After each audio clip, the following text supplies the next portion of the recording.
Hey guys, what is up? It's Aaron Wigwam here, and today we're doing a review on Path to the Sky.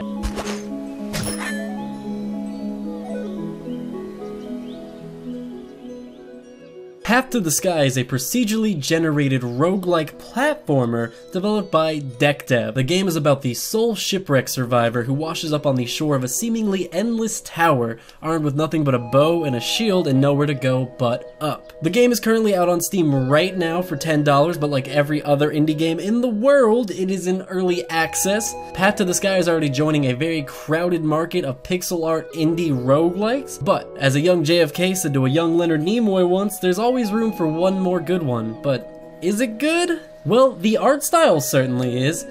Dev has created a beautiful and vibrant game, which really brings his world to life with subtle animations in the grass and beautiful layering in the background. The ambient music that plays throughout the game is peaceful and easy to listen to, but it does lack a certain sense of excitement that really would drive the player.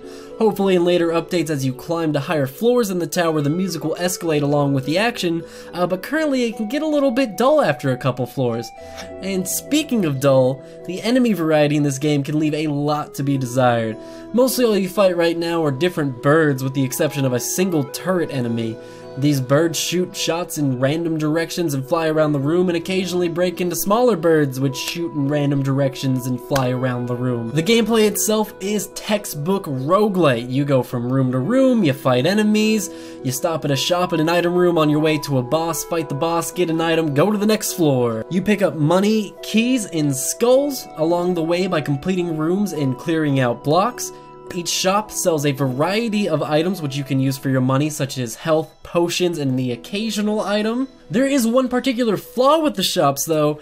Once you enter a shop and talk to the shopkeepers, the items will spawn above you. However, occasionally they can block the exits of the shop, forcing you to buy an item before you can actually leave the shop, which can be particularly annoying when you spend your last 5 cents on a heart you didn't need. The controls in Path to the Sky do work excellently. I found myself getting accustomed to them very quickly. They felt very tight, very responsive. When I took damage, I felt like it was my own fault, not the game's. However, the controller support for this game does still need work. I found the current button mapping to be quite awkward and quite frankly just unusable. Finally, a roguelite is only really as fun as its items or bosses, both of which are currently off to a promising start. Then again, you run into a lack of variety. You get an item after beating each boss in one item room per floor. The items can be stat boost, shot effects like flames or boomerang shots, or they can be familiars. I enjoyed the upgrades I got, but in the few hours of gameplay that I put in, none of them really seemed to, push the envelope or be new to the roguelike genre. Currently run into the same boss on each floor every time.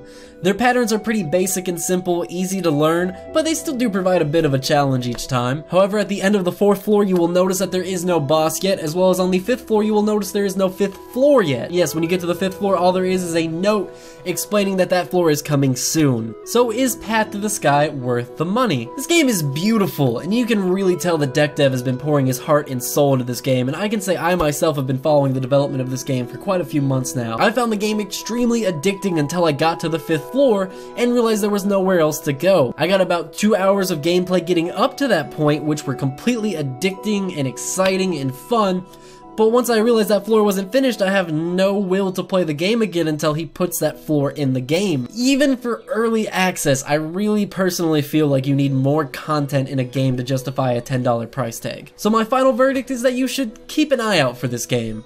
Follow it, add it to your wish list, follow the dev on Twitter. The dev has said that he's hiring more staff to help develop the game, which is a great sign, but in its current state, it's kinda just a vague promise of what might be. It's not really a substantial game just yet. A year from now, we may find ourselves with a game that's nearly as addicting as The Binding of Isaac. But for the moment, without even having an ending on the game, it's hard to justify $10 for what really amounts to 2 hours of gameplay. You can check out the game for yourself though. Follow the links down below in the description, and while you're down there, don't forget to leave this video a like if you enjoyed it, and subscribe for more video game related content from me, Wigwam. Thank you for joining me. I hope you liked this video. I will catch you guys' beautiful faces in the next one. Bye-bye!